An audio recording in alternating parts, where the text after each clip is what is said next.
피지컬 코치, 야 우리 도대체 뭐가 안 좋았냐, 왜 우리 22분부터 급격히 떨어진 거냐라고 했을 때 주로 이제 피지컬 코치가 어떻게 보고를 하냐면, 감독님 제가 이제 GPS랑 이런 거 다 확인해 봤을 때 뭐 존 2에서 존 5 요 구간에 뭐 스프린트가 좀 줄어들었다, 확실히 22분 전과 45분까지의 데이터를 비교해 봤을 때 선수들의 스프린트 거리라든가 맥시멈 스피드라든가 뭐 이런 것들이 많이 떨어졌다라는 이야기를 하죠. 이제 그런 이야기를 하니까 그럼 그게 문제였구나, 그럼 우리가 마인드셋이 달라져야겠구나라는 생각을 하셨겠죠. 그래서 여기서 이제 드로링이 일어나자마자 오스트리아 경기 때는 어떻게 했냐, 바로 압박을 치면서 라인을 올렸어요. 이렇게.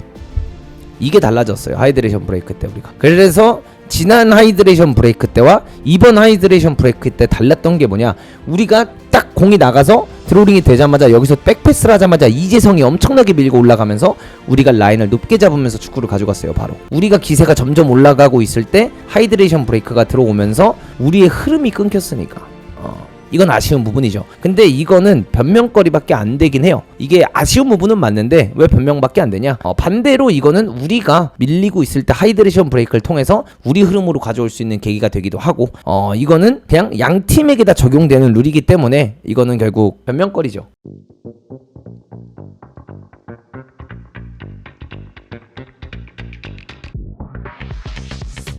홍명보 감독이 얘기한 것들이 이런 게 있었죠. 서로 다른 스타일의 두 팀과 경기를 했다. 코트디부아르, 그 다음에 오스트리아와 경기를 했고, 그 다음에 경기력에 대한 확인, 그 다음에 전술 확인을 할 수 있었다라고 이야기를 했습니다. 그러면서 이제 뭐 이런 이야기를 할 수 있을 것 같아요. 자, 그러면은 좋아, 그래서 우리가 경기력을 확인했고 전술을 확인했다라고 하는데 어떻게 보면 부족한 부분이 안 보였냐라고 하면 당연히 보였죠. 근데 이제 또 팬분들 입장에서는 이제 인터뷰를 보고 나서 이런 이야기를 할 수 있어요. 아니 뭐 도대체 뭘 확인했냐, 두 경기 동안 골도 못 넣었고, 두 경기 동안 어쨌든 5골을 먹었고, 4백 3백 확실히 정해진 것도 없고, 이런 거 너무 스트레스 받는데 도대체 뭘 확인했냐라고 하실 수도 있는데, 전 이 부분에서는 감독 입장을 더 말씀드리고 싶습니다. 감독이 여기서 저희 팀 너무 부족한 것 같아요. 인터뷰에서 저희 팀 너무 부족한 것 같고, 저도 좀 부족한 것 같고, 솔직히 3백을 갈지 4백을 갈지 모르겠어요. 뭐 이런 말을 할 수 없잖아요. 당연히 감독이 생각하고 있는 확신과 본인이 생각하고 있는 것들이 있고, 본인이 이번 경기들을 통해서 어쨌든 간에 확인하고 싶었던 게 있었기 때문에 그런 걸 했다라고 저는 생각을 하고요. 그리고 이제 이 부분에 있어서 뭐 3백이냐 4백이냐 이것보다는 진짜 우리가 어떤 시스템을 쓸 거냐, 이것만 사실 그 감독 머릿속에 정확히만 입력돼 있으면 사실 크게 문제될 건 없습니다. 물론 보완해야 될 부분은 당연히 있는 거지만, 이거는 이제 감독이 어떤 스탠스냐, 자기가 확실히 자기가 뽑고 싶은 26명이 누군지 알고 있느냐, 우리가 체코로 상대로 무슨 포메이션을 쓸 것이냐, 우리가 남아공을 상대로 무슨 포메이션을 쓸 것이냐, 우리가 멕시코를 상대로 어떤 포메이션을 쓸 것이냐가 머릿속에 입력이 다 되어 있으면 사실상 크게 문제될 건 없습니다. 저런 이야기를 한 거에 있어선. 그리고 인터뷰에선 당연히 그런 이야기를 해야지, 어떻게 거기서 뭐 자기가 부족하다, 자기가 못하고 있다, 이번 두 경기로 솔직히 잃은 게 너무 많다, 뭐 이런 말을 할 수는 없죠. 보여지는 일이고, 감독이 어쨌든 간에 이런 프레스라든가 미디어에서 하는 말이 많은 영향을 주기 때문에 이 부분까지는 저는 사실 뭐 아쉬운 부분들은 분명히 보였으나 이 부분에 대해서는 뭐 딱히 깔 건 없다라고 생각을 하고요. 다음에 이제 손흥민 선수 영상을 제가 오늘 올렸어요. 그러면서 이제 많은 분들이 도대체 뭐가 논란이냐, 왜 없는 논란을 만드냐, 이렇게 또 말씀을 하셨는데, 실제로 경기가 끝나고 나서 손흥민 선수가 인터뷰를 했고요. 그 부분에 있어서 손흥민 선수도 사람이다 보니 본인이 하고 싶은 말을 정확하게 전했고, 본인은 아직 본인이 기량이 떨어졌다고 생각하지 않는다라고 이야기를 했고, 그 다음에 거기 제가 올린 영상에만 봐도 많은 분들이 댓글을 다시는 것만 봐도 손흥민 이제 안 뛸 때가 됐다, 뺄 때가 됐다, 이런 댓글을 다시는 것부터가 현재 이게 어떻게 보면 하나의 논쟁이라고 저는 생각을 합니다. 근데 우리가 이제 이런 것들을 생각을 해봐야 됩니다. 살라가 이번 시즌 리버풀에서 시작을 했을 때 살라도 굉장히 퍼포먼스가 아쉬웠어요. 그리고 골을 못 넣고 있었고, 슬롯 자체도 살라를 교체로 쓰기도 하고 교체로 안 쓴 적도 있었고, 근데 살라가 아프리카 네이션스컵 가가지고 바로 이집트에서 골을 넣으면서 좋은 활약을 보여줬죠. 그렇기 때문에 이런 선수들이 당장 뭔가를 하고 있지 않다고 해서 제가 말씀드린 대로 스피드가 줄어든 게 아닌 이상, 혹은 본인이 장점이 줄어든 게 아닌 이상, 이런 선수들은 절대로 함부로 뺄 수 없다라는 부분 말씀드리고 싶고, 홍명보 감독이 여기서 이제 우리 팀의 주장이자 베테랑 역할을 굉장히 잘해주고 있고 의심한 적이 없다, 이제 이렇게 얘기를 했습니다. 그리고 손흥민 선수가 그 장면들에서 보여준 슈팅을 보시면 여러분들 빠따 자체가 없어진 게 아니고 속도 자체가 없어지지 않았고, 이강인 선수가 패스를 할 때 손흥민이 그 라인을 타면서 뛰어들어가는 장면을 보시면 아시겠지만, 그런 장면에서 전혀 막 손흥민이 이제 늙은 것 같다, 왔다 이런 느낌 난 적이 전혀 없기 때문에 저는 이 부분에 있어서는 어느 누구와 뭐 이야기를 해도 저는 그 부분에 있어서는 동의를 못할 것 같다라는 생각을 하고요. 물론 골을 못 넣는 건 아쉬워요. 그리고 그 골들을 넣었으면 우리가 반대로 오스트리아를 진짜 뭐 3대0, 뭐 3대1, 4대1 이렇게도 이길 수 있었으니까 if는 없지만 축구에 사실 진짜 그렇게 넣었으면 우리가 무조건 오스트리아는 잡았을 거긴 합니다. 그래서 골을 못 넣는 건 아쉽지만 뭐 그 부분에는 저도 의심을 하지 않고 만약에 손흥민 이 이야기를 가지고 진짜 우리가 손흥민을 주전으로 안 써야 되냐라는 이야기를 하고 싶다면 오영규 선수가 황희찬이 울버햄튼에서 골을 제일 많이 넣은 시즌처럼 프리미어리그 혹은 분데스리가에서 그렇게 골을 넣고 있었어야 돼요. 예, 오영규를 손흥민 대신에 톱으로 써야 된다라고 하는 기준은 오영규가 황희찬이 최다 득점을 프리미어리그에서 본인 레코드를 세운 시즌만큼 분데스리가 혹은 프리미어리그에서 그렇게 골을 넣고 있으면 이거는 진짜 고민을 해볼 필요가 있고 이거는 진짜 고민이 되는데 아직 그 정도의 퍼포먼스로 오영규 선수 저 너무 좋아하고 간절맨이라고 하면서 항상 너무 좋아하지만 오영규의 아직 보여준 모습이 손흥민을 대체할 수 있는 수준은 전 아니다. 물론 오영규 선수도 월드컵에서 기대가 되지만 그렇게 일단 정리를 하는 게 좀 맞는 것 같고 또 논란이 될 만한 이야기가 하나가 있죠. 어떤 이야기가 있냐? 바로 이 하이드레이션 브레이크에 대해서 홍명보 감독이 이제 이야기를 했어요. 22분까지는 경기를 잘했고 그 이후에 피지컬 데이터가 떨어지는 것을 확인했다라고 이야기했는데 팬분들 입장에서는 아니 뭔 소리냐 이렇게 생각을 하실 수 있다라고 저는 생각을 할 수 있어요. 어떤 식이냐면 아니 이게 무슨 소리냐? 우리나라만 22분 쉬냐? 다른 나라도 22분에 쉬는데 도대체 피지컬 쪽으로 떨어졌다는 게 무슨 소리냐라고 하실 수 있는데 이 부분부터 이제 전문적인 분야거든요. 이게 가끔 이런 게 있어요. 제가 어떻게 설명을 해야 될지 모르겠지만 한번 최대한 열심히 해볼게요. IT 업계에 가서 내가 IT 업계 전문가들이 하는 얘기를 들었을 때 그 IT 업계 전문가들이 전문 용어를 쓰면서 이런 말들을 했을 때 내가 그걸 언더스탠드 할 수 있어, 내가 그걸 이해할 수 있을까라고 하면 이해할 수가 없겠죠. 왜냐? 그들만의 전문적인 단어들이 있으니까요. 그렇기 때문에 이 표현은 사실 어떤 표현인지 제가 그냥 말씀을 드리자면 22분까지 경기를 잘했어요. 그거는 부정할 수 없는 사실이죠. 22분까지 경기를 잘했는데 그 이후에 데이터가 떨어진 것을 확인했다는 건 뭘 의미하냐면 우리가 22분까지 잘할 수 있었던 이유는 앞에서부터 누르려고 들었고 우리가 전진적으로 하려고 들었고 코트디부아르 진영 쪽에서 뛰려고 하면서 선수들의 데이터 GPS를 차고 있는 거 보면 뭐 최대 속도, 스프린트 거리, 그 다음에 뭐 존 1, 존 2, 존 3, 존 4, 존 5까지 있나? 하여튼 그럴 거예요. 저는 여기서 현재 GPS를 안 쓰고 있어서 마지막으로 GPS 써본 게 중국 때였기 때문에 갑자기 기억이 잘 안 나는데 그리고 그건 원래 피지컬 코치가 주로 담당해서 저한테 분석을 해서 주니까 근데 이 속도가 이제 없어졌던 거지 22분부터. 근데 그 속도가 왜 없어졌냐라고 일단 여러분들께 자료를 한번 보여드리자면 요런 것 때문에 없어진 겁니다. 지금 보시면 이 억가도 좀 심하긴 해요. 지금 보시면 아시겠지만 뭐 홍명보가 하이드레이션 브레이크 때 지시를 아예 안 했다라는 뭐 이야기들도 있잖아요 사실상.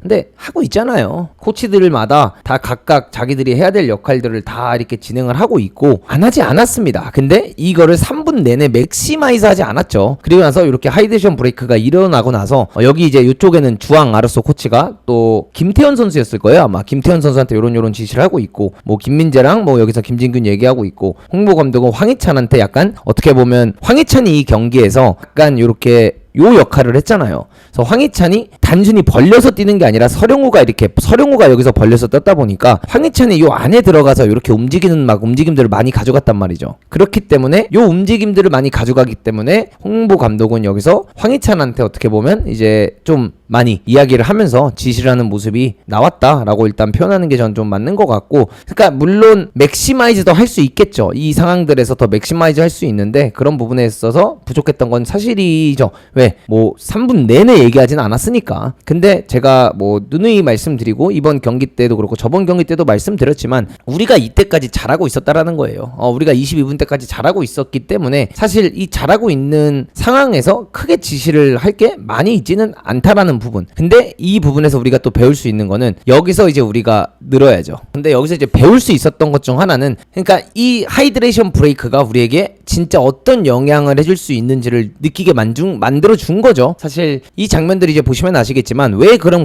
피지컬적인 데이터가 떨어졌냐라고 생각을 해보시면 바로 이런 장면들이에요. 지금 보시면 아시겠지만 우리나라가 내려와서 수비를 하는 장면들이거든요. 이렇게 내려왔어요. 그 전까지는 앞에서 압박을 했기 때문에 우리가 스프린트 예를 들어 여기서부터 여기까지 다시 쭉 올라가면서 왔다 갔다 하는 스프린트 거리가 있다 보니까 사실상 데이터적으로 이제 그 22분 전 데이터가 더 좋았던 거죠. 그리고 이 장면도 보시면 아시겠지만 계속해서 우리가 내려와서 수비하고 있는 장면들이 나오고요. 그 다음 장면 보셔도 아시겠지만 계속해서 내려와서 어떻게든 공을 뺏으려고 합니다. 근데 여기서 제가 중계할 때도 계속해서 말씀드렸던 게 우리가 이렇게 내려와 있는 거 좋다 이거야. 근데 올라갈 때는 올라가 줘야 되는데 그 올라가 주지를 않으면서 계속 이 지역에서 우리나라가 이제 문제 중 하나가 뭐였냐면 이제 하이드레이션 브레이크 전까지는 우리가 굉장히 앞으로 나가면서 축구를 했는데 하프라인 기준이라고 봤을 때 하이드레이션 브레이크가 여기서 이제 일어났어. 3분 동안 선수들이 쉬었어. 근데 3분 전까지는 막 왔다 갔다 앞쪽에서 놀면서 우리 박스가 여기 있고 얘네 박스가 여기 있다고 치면은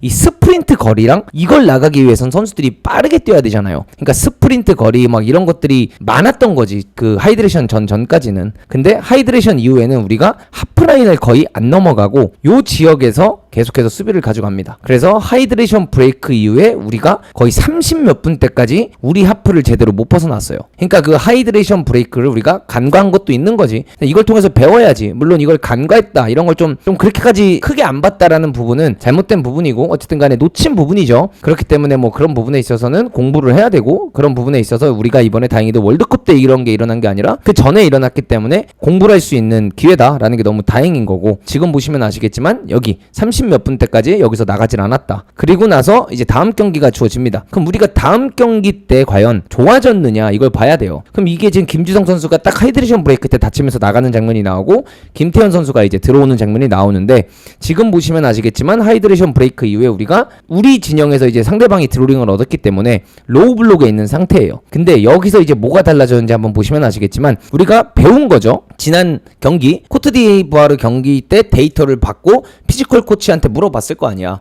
야 코치야, 피지컬 코치, 야 우리 도대체 뭐가 안 좋았냐, 왜 우리 22분부터 급격히 떨어진 거냐 라고 했을 때 주로 이제 피지컬 코치가 어떻게 보고를 하냐면 감독님 제가 이제 GPS랑 이런 거 다 확인해 봤을 때 뭐 존2에서 존5 요 구간에 뭐 스프린트가 좀 줄어들었다, 확실히 22분 전과 45분까지의 데이터를 비교해 봤을 때 선수들의 스프린트 거리라든가 맥시멈 스피드라든가 뭐 이런 것들이 많이 떨어졌다라는 이야기를 하죠. 이제 그런 이야기를 하니까 그럼 그게 문제였구나, 그럼 우리가 마인드셋이 달라져야겠구나라는 생각을 하셨겠죠. 그래서 여기서 이제 드로링이 일어나자마자 오스트리아 경기 때는 어떻게 했냐, 바로 압박을 치면서 라인을 올렸어요. 이렇게 이게 달라졌어요. 하이드레이션 브레이크 때 우리가. 그래서 지난 하이드레이션 브레이크 때와 이번 하이드레이션 브레이크 때 달랐던 게 뭐냐, 우리가 딱 공이 나가서 드로링이 되자마자 여기서 백패스를 하자마자 이재성이 엄청나게 밀고 올라가면서 우리가 라인을 높게 잡으면서 축구를 가져갔어요. 바로 이런 식으로. 그래서 공이 한 28분 30분 때까지 상대 진영의 공이 더 많이 있었다라는 거죠. 그러니까 이게 이제 피지컬 데이터를 기반으로 해서 우리가 어떻게 보면 이런 부분이 아쉬웠구나, 우리가 지난 경기 때 하이드레이션 브레이크 때 갑자기 퍼포먼스가 확 떨어졌으니 이걸 어떻게 하면 우리가 잡을 수 있을까라고 생각을 해서 그거는 우리가 위쪽으로 올라가서 스프린트 거리를 그대로 유지해주면서 선수들이 22분 전과 22분 후에 데이터가 똑같이 나올 수 있는 상황을 만들자, 이렇게 상황을 만들어버린 거죠. 그래서 사실 오스트리아 전반전에 기복이 없었던 거라고 생각을 합니다. 전반전 경기 때.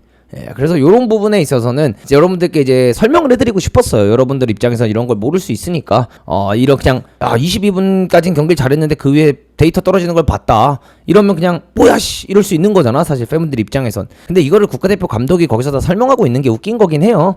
원래 전문가의 얘기들은 잘 우리가 이해하기 어려운 것처럼 제가 아까 예시를 들어드렸던 것처럼, 그리고 이제 15분 이후부터 컨디션이 올라간다는 얘기도 했잖아요. 이제 그 부분에 있어서도 어떻게 보면 여러분들이 궁금해 하시는 게 많을 것 같은데 이거가 있죠. 근데 요건 이제 약간 변명거리예요. 저는 이제 비판할 건 비판하니까요. 우리가 축구 경기를 이제 가져가잖아요, 여러분들. 축구를 이렇게 가져가면 0분부터 45분까지 뛰고 그 다음에 요 이제 뭐 3분을 줄 수도 있고 2분을 줄 수도 있고 1분을 줄 수도 있고 요 시간대가 이제 주어지는데 우리가 이제 이걸 좀 나눠요. 축구를 할 때, 경기를 가져갈 때 감독들이 어떻게 나누냐면 전반전 이렇게 이제 대부분 가져가면 전반전을 생각하고 하프타임을 생각해주고 그 다음에 후반전을 이렇게 생각을 하는데, 후반전, 전반전 이렇게 나눴을 때 전반전을 처음 이제 0분부터 10분, 뭐 감독마다 이건 다를 수 있어요. 우리가 아무리 빌드업을 하는 팀이더라도 이 시간대는 상대를 끌어들이는 한이 있어도 길게 가자. 오히려 상대가 우리를 압박치로 나오니까 상대가 압박치로 나왔을 때 상대의 뒷공간을 노리면서 좀 편하게 축구를 하자. 굳이 우리를 리스크에 놓으면서 축구를 하지 말자라는 생각을 하면서 축구를 하죠. 어떤 말씀인지 아시겠죠? 우리가 아무리 빌드업을 하는 축구더라도 상대가 우리를 전방 압박을 나오니 괜히 거기서 하다가 우리가 이 시간대 실수를 해버리는 순간 이게 80분이 힘들어지니까 요때는 우리가 요런 거를 안 하자 이런 식으로 하죠. 그러면서 이제 10분 때부터 이제 15분 그 다음에 한 25분 때까지 해서 우리가 점차 빌드업하는 양을 늘립니다. 그래서 제가 이 오스트리아 경기를 보면서도 좋아, 처음 10분 처음 15분 길게 가는 거 좋다 이거야. 근데 이 이후부터 우리가 조금 더 짧은 패스도 했어야 됐다라고 이야기를 했는데 이때 이제 우리가 빌드업을 많이 안 하긴 했어요. 그리고 45분 때까지도 안 하긴 했죠. 근데 요 부분에 있어서는 저는 개인적으로 실점 리스크를 그냥 줄이고 하고 싶었던 것 같아요, 홍명보 감독이. 그래서 이제 15분 이후부터 점점 선수들이 예열이 되면서 강도가 올라갑니다. 이렇게 강도가 올라가요. 왜? 공격도 나가고 압박도 나가고 공격적인 부분도 하니까 쫙 이렇게 올려가요. 근데 이제 25분이 딱 돼. 예를 들어 23분이 돼. 근데 이때 이제 하이드레이션 브레이크가 들어온다는 거 아니야. 근데 이 하이드레이션 브레이크가 들어오면 이거는 사실 축구는 여러분들 뭔지 아세요? 기세예요, 기세. 딴 게 없어요. 전술 좋아. 전술 아주 중요하지. 그 다음에 뭐 선수들의 퀄리티, 선수의 퀄리티 굉장히 중요하죠. 근데 축구에서 제일 중요한 것 중 하나는 뭐냐? 기세예요. 우리가 여러분들 제가 간단하게 예시를 들어드리겠지만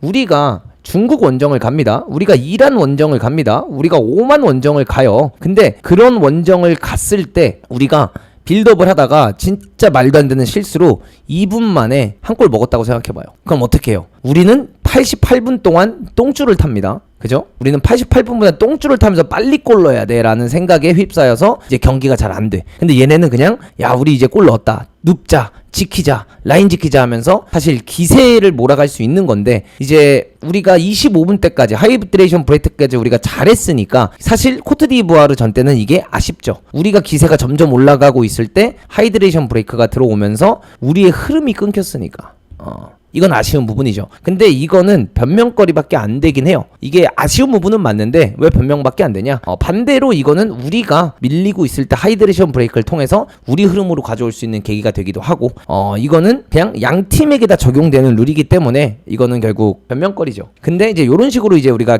바라본다라는 거죠. 그리고 예를 들어 이제 마지막 한 35분 때 그 다음에 한 38분 때 이때 이제 결정을 하죠. 그냥 이대로 우리가 전반전 기세를 몰고 갈 것이냐, 우리가 1대0으로 이기고 있으니 야 다시 안정적이게 가자.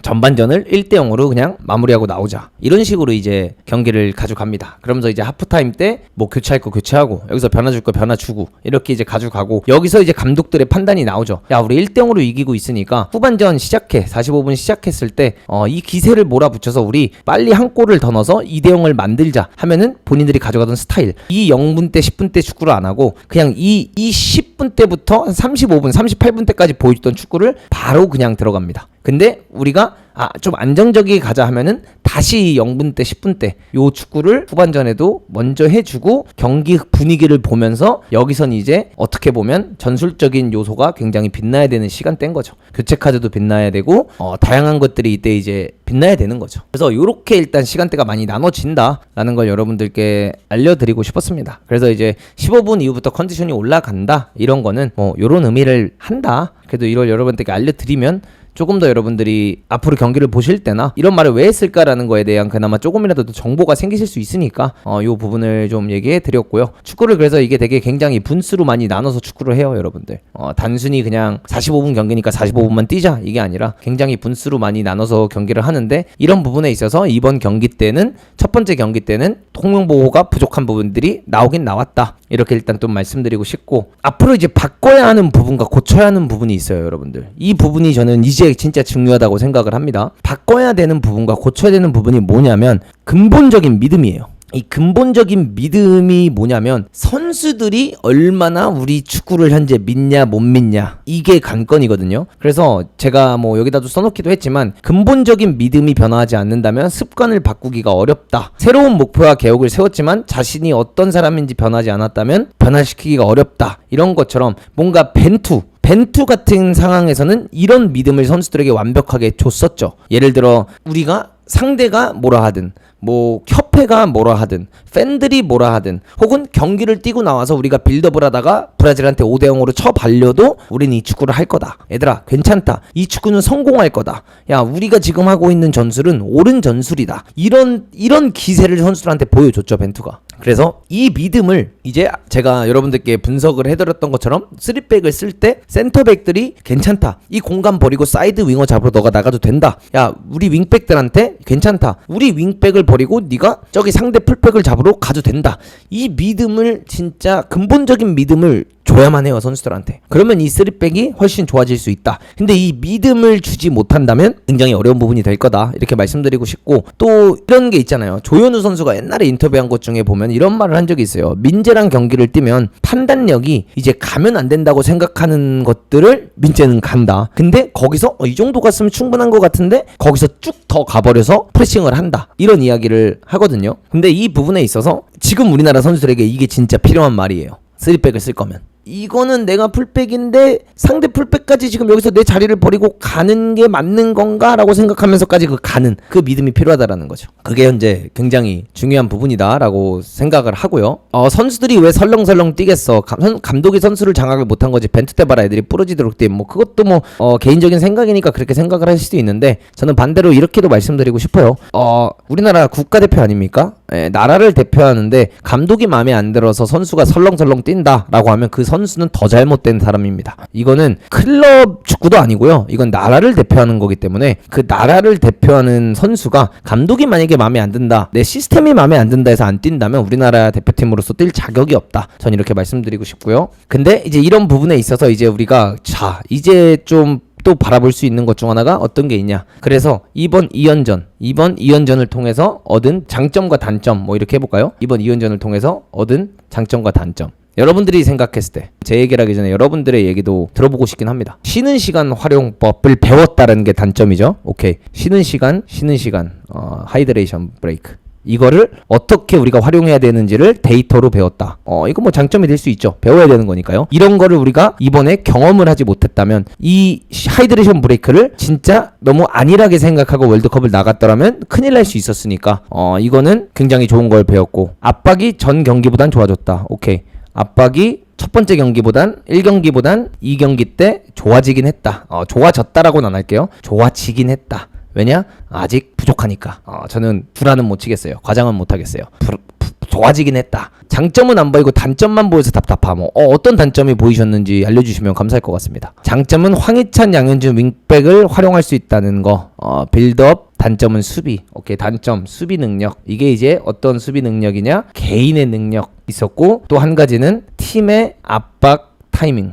요게 보였죠. 그리고 요거를 좀 더 과장해서 얘기했을 때는 믿음. 아까 제가 말했던 선수들의 그 믿음, 신뢰.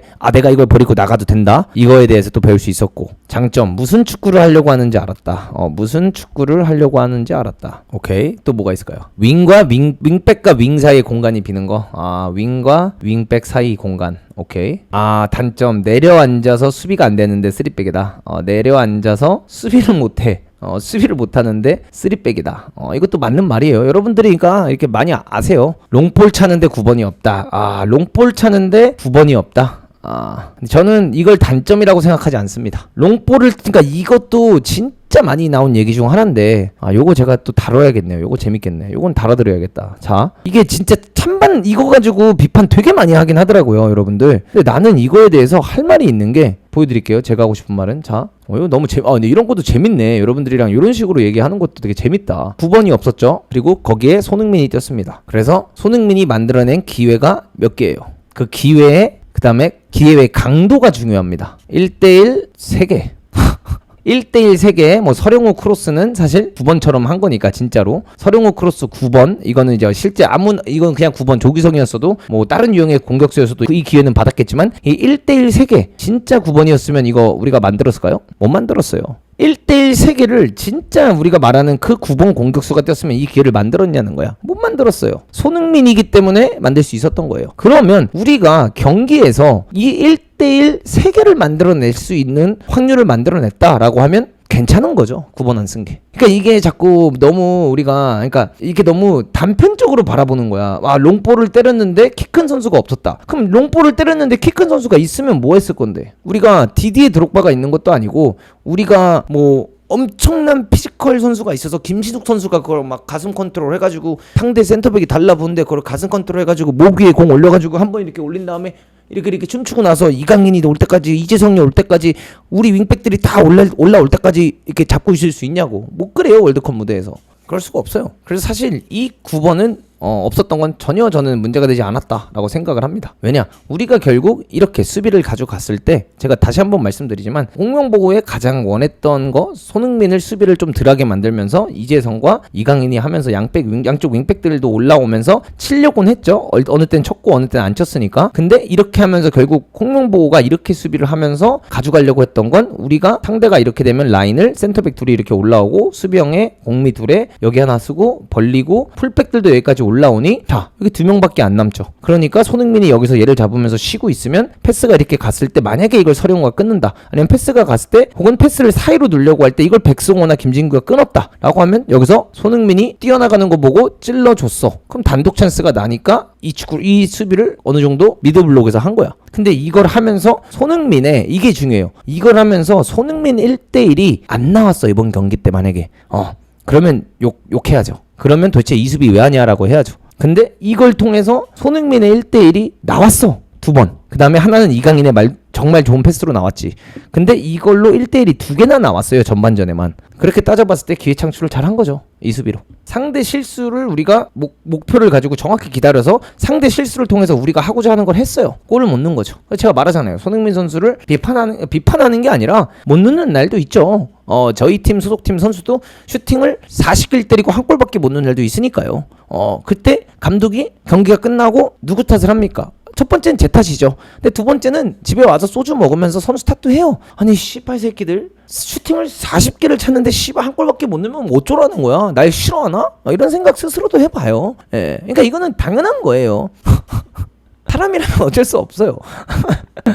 어쨌든 장점과 단점들을 이런 걸 이제 우리가 볼 수 있고 또 뭐가 있을까요? 장점과 단점. 여기서 이제 뭐 조유민 개인적인 실수에 있었다. 근데 그거는 저는 그렇게 생각하거든요. 조유민 선수의 뭐 개인 수비 능력이 부족했다. 수비 능력 부족. 이것을 이제 우리가 선수 탓하는 감독이라고 표현을 하기도 해요. 그리고 일정 부분은 맞긴 해. 언론에서 이런 얘기를 할 필요 있냐 이렇게 이제 바라볼 수가 있고 이렇게 바라보는 것도 뭐 당연히 맞는 말이고 나쁜 부분만 있는 건 아니에요. 저는 이게 그러니까 해외를 봐도 해외 감독들이 선수들을 일부러 언론에서 까요. 일부러 까는 부분도 있어요. 이걸 전 절대 홍명보가 잘했다라고 말하는 게 아니에요. 근데 이거는 결국 잘했냐 못했냐 요거의 기준은 그래서 이제 다음 경기 때 조유민이 혹은 이한범이 각성해서 얼마나 더 잘해주느냐에 따라 이제 이 결과값을 좋게 보거나 나쁘게 볼 수 있다고 생각을 해요. 저는 그렇게 생각합니다. 뭐 무린유도 하고요. 엔리케 챔스 시즌 때 엔리케도 뭐 하고요. 다 합니다. 그러니까 이거 명장들 중에 안 하는 사람이 없어요. 그래서 뭐 이제 그런 부분에 있어서는 뭐 우리가 그렇게 바라볼 수 있고 또 뭐가 있을까요? 상대 전술 변화에 대응이 없다. 근데 이게 좀 그런 게 있는데 상대 전술에 대한 변화가 없다. 단점. 근데 이걸 제가 어떻게 표현해 드려야 될지 모르겠는데 우리가 이제 지금 2연전을 뛰면서 상대가 경기 도중에 전술 변화를 준 적이 없어요. 그래서 전술 변화를 할 필요가 없었어요. 그래서 이거는 단점은 맞는데 근데 이제 제가 생각하는 이제 장단점 장단점 한번 말씀드릴게요. 여러분들 이번 2연전을 통해서 얻은 장점 첫 번째 3백의 가능성은 올라갔어요. 이건 맞아요. 가능성이 없진 않아졌어. 처음에는 나는 3백을 예를 들어 저는 3백을 굳이 해야 되나 4백을 하면 좋겠다라고 생각을 했는데 뭐 냉정하게 말해서 월드컵에 우리가 항상 얘기하던 게 뭡니까? 월드컵에 플랜 A만 가져가서 되겠냐며. 월드컵에 플랜 A만 가져가면 되겠냐. 근데 우리가 월드컵 최종 예선을 전부 다 4백으로 뛰었어요. 거의 4백을 뛰면서 변형 백스리 빌드업을 했죠. 그렇기 때문에 이 부분에 있어서는 선수들이 많이 익숙해져 있어. 그래서 이제 약간 미국전도 그렇고 뭐 멕시코전도 그렇고 이런 경기들 때 우리가 좀 약간 3백을 계속 실험을 하긴 했어. 그리고 이번 경기에도 결국 3백을 또 연습을 했어. 근데 점차 좋아지고 있느냐라고 따져봤을 때 어쨌든 오스트리아 경기 때 기준으로 봤을 때 뭘 하고자 하는 건 보이긴 보여. 그러니까 이 플랜이 이게 월드컵 최종 예선 때는 백4가 플랜 A였죠. 최종 예선 땐. 근데 본인이 이제 플랜 A를 사실 백3로 가져가고 싶은 건데 그러면서 이제 이게 A가 되고 이게 플랜 B가 되는 거죠. 근데 어쨌든 간에 우리가 그러면 4백과 3백을 다 쓸 수 있는 팀이 된 상태로 나가는 거긴 해요. 지금 부족한 부분은 있지만. 근데 할 거면 진작에 3백을 했어야지라고 말씀을 하시는 분들도 있는데 이거는 저는 진짜 여러분들 이게 이제 좀 이따 토트넘 얘기하면서 나올 데제르비에 대한 얘기가 나오는데 우리가 지금 이 3백이 별로였잖아. 아직도 좀 보완해야 될 점이 많잖아. 보완해야 될 점이. 그죠? 근데 이거를 최종 예선 때 떴다고 생각해봐요. 최종 예선 월드컵 플레이오프 나갔을 수도 있어요. 그러니까 지금 실험해야 되는 게 맞아. 그러니까 실험은 지금이 맞긴 맞아. 근데 여기서 이제 중요한 거는 뭐냐? 제일 중요한 부분은 제가 말씀드리지만 제일 중요한 부분은 3백 대 주전 4백 대 주전 정해져 있냐는 거야. 이것만 정해져 있으면 이번에 3백까지 해본 게 나쁘다고 생각은 안 해. 나쁘다고 생각하진 안 해. 그래서 사실 소방수유잖아요. 여러분들 냉정하게 말하면 시간이 없어요. 시간이 많이 없어요. 그래서 제가 맨날 말하는 게 이 시간이 없는 상태에서 이 정도면 잘하고 있다라고 계속 표현을 하는 거잖아요. 홍 감독님이 위대한 일을 하고 있다라고 얘기하진 않아요. 전 절대 벤투만큼 막 대단하다라고 얘기는 하진 않아요. 근데 시간이 적긴 해요. 네, 그래서 어쨌든 간에 3백의 가능성을 봤다. 이렇게 말씀드리고 싶고 두 개의 포메이션을 쓸 수는 있다. 그래서 맨날 말하던 플랜 A와 B가 있긴 있다. 이렇게 일단 표현할 수 있어요. 근데 플랜 A가 3백이라고 했을 때 플랜 B가 4백이면 플랜 B가 더 세 보이긴 해요. 아직까지는. 근데 이게 4년 동안 감독을 했어. 예를 들어 지금 벤투처럼 4년 동안 감독하고 있는데 이제 와서 3백 하고 있으면 저는 진짜 존나 욕하죠. 근데 우리 맨날 얘기하던 거 뭐예요? 플랜 A와 B가 필요하다. 이거는 그러니까 벤투 때도 욕을 많이 했잖아. 특히 전문가들이 가장 많이 하는 게 뭐예요? 플랜 A만 가지고 어떻게 월드컵을 가냐며. 그래서 지금 B랑 A가 지금 어쨌든 준비하고 있는 거잖아. 근데 그러니까 난 이게 말하는 거야. 왜 맨날 비판의 잣대가 다르냐는 거야. 매번 이게 일관성이 없잖아. 우리 자기들이 비판하는 부분에 있어서 일관성이 있어야 되는데 일관성 없이 언제는 플랜 A랑 B가 필요하다고 얘기하다가 언제는 벤투 때는 월드컵 직전에 가장 많이 했던 비판이 뭐예요? 벤투 때 가장 많이 했던 비판. 어떻게 쓰는 애만 쓰냐? 왜 실험을 안 하니? 지금은 또 왜 실험 안 해? 그러니까 이게 일관성이 없다는 게 난 이런 부분을 말하는 거야. 그러니까 도대체 뭘 원하냐는 거야. 어떤 부분을 원하냐는 거야 도대체. 중간이 없어 맨날. 그러니까 제가 맨날 말하는 게 대표팀에 응원받으면서 나간 적 있냐는 거야. 월드컵을. 히딩크도 응원받으면서 못 나갔고 우리나라에 모르겠어. 우리나라 그 월드컵 처음 나갔을 때 빼고는 응원받으면서 나간 적이 없는 거 아닌가 싶긴 해. 어쨌든 많은 선수들을 경험을 줬다. 이건 중요하긴 합니다. 부상에 관련돼 있어서 이 짧은 시간에 어쨌든 많은 선수들한테 경험을 먹이긴 먹였다. 이게 쉬운 일이 아니거든요. 대표팀 감독 입장에선. 근데 이게 이제 득으로 오냐 마이너스로 오냐는 까봐야 알죠. 이건 결과론적인 거라서 까서 승리하면은 정말 대단한 일이 되는 거고 패배 많이 하면은 비판받는 일이 되는 거죠. 김진규가 생각보다 잘한다. 김진규의 가능성 요거 이제 본 것 같고 문도구씨 그게 아니라 아시아 최종 예선 때부터 장기적으로 보고 연습을 해야 하는데 이제 와서 하고 있으니까 문제라는 거죠. 뭐 틀린 말씀은 아니신데 아시아 최종 예선 때 3백을 써서 경기를 졌으면 어떻게 했을 거냐는 거예요. 결과도 내야 되잖아요.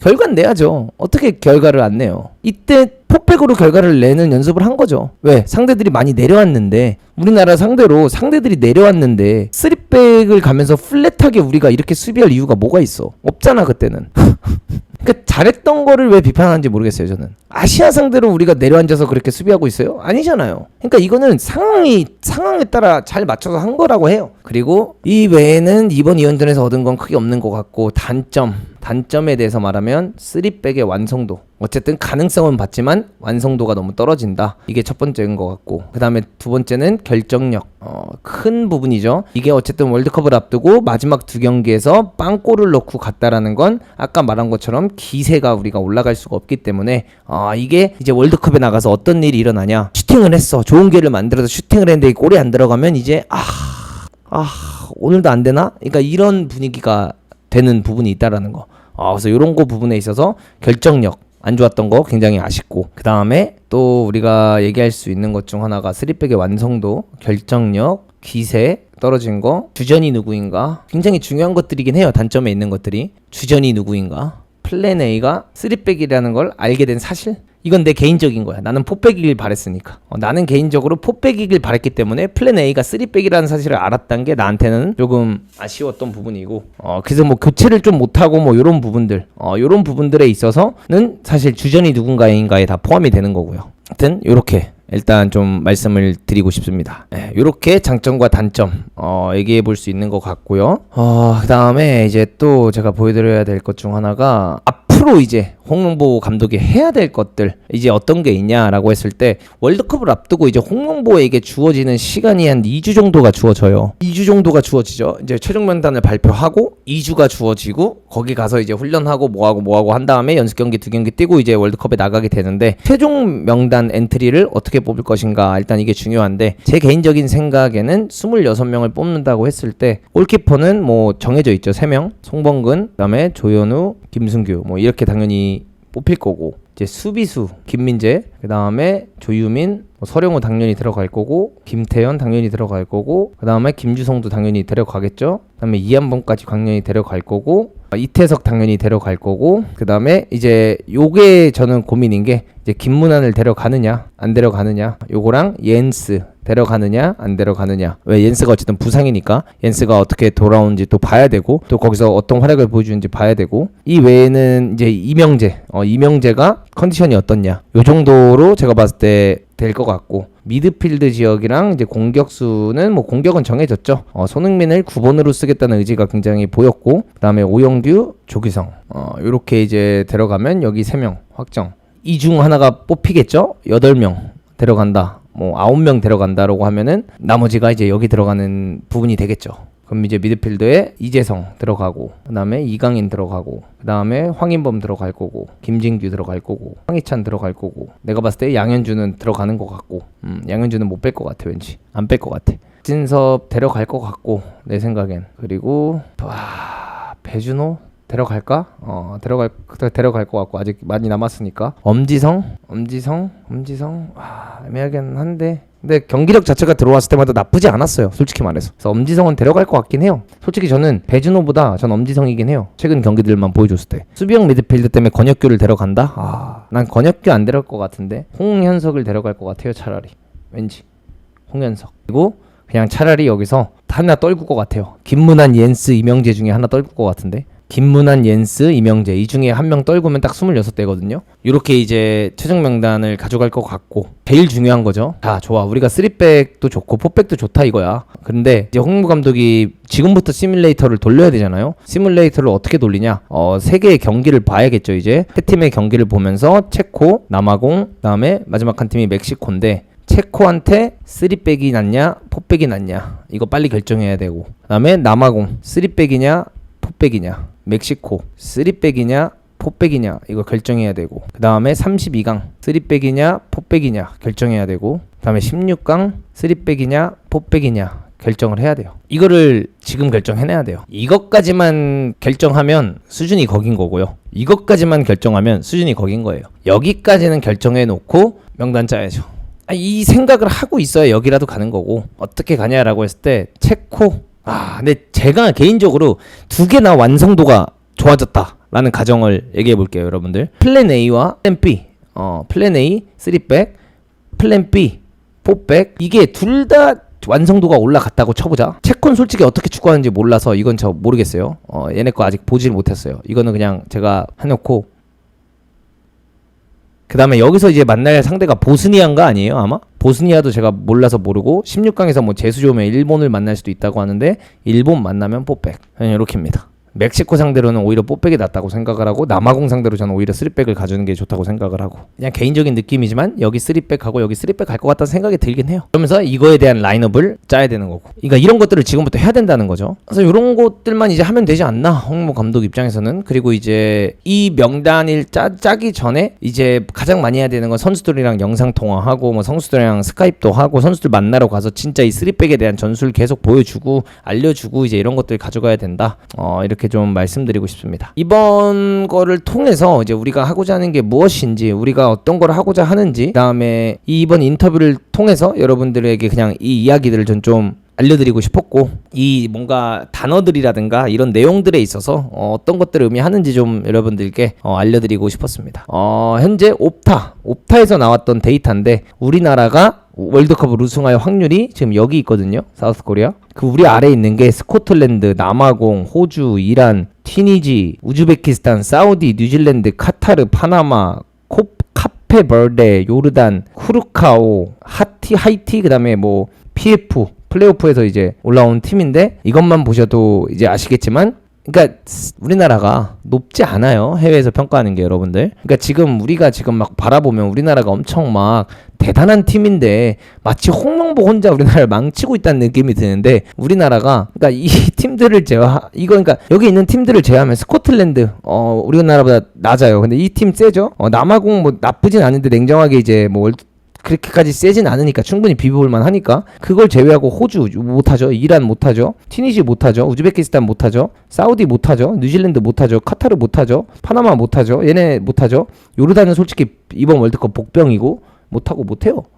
그러니까 우리보다 그냥 우리가 봐도 못하는 팀들만 아래에 있는 거예요. 그리고 이제 해외 인터뷰에서 우리나라가 현재 몇 등 정도로 점치고 있냐 했을 때 뭐 28등 골에서 아마 인터뷰했나 그랬던데 사우스코리아가 어쨌든 간에 이번 월드컵에 들어오는 것 자체는 놀랍지 않다. 왜냐면 10번째 이제 들어가는 거니까. 그리고 쿠웨이트 상대로 4대0으로 이기면서 이제 통과를 했고 그 다음에 손흥민 얘기하고 있고 키플레이어는 손흥민 같은 선수들이 있다. 그 다음에 요르단에게 우리나라가 2023년 아시안컵에서 충격적인 패배를 당하고 홍보가 감독이 되면서 다시 제대로 된 방향성으로 가고 있다. 그 다음에 새로운 감독이 벌써부터 새로운 것들을 지금 이 팀에 입히기 위해서 월드컵에 앞서서 입히기 위해서 뭐 시도를 하고 있다. 근데 뭐 브라질한테 깨진 거랑 아이보리 코스트한테 코트디아보르한테 최근에 이제 깨진 것들이 사실 좀 대한민국이 높이 올라갈 거다라고 생각을 안 하게끔 만들고 있다. 우리나라 그 일정이 솔직히 나쁘지 않다. 멕시코랑 남아공이랑 체코가 이제 그룹 A에 뽑혀 있기 때문에 사실 모두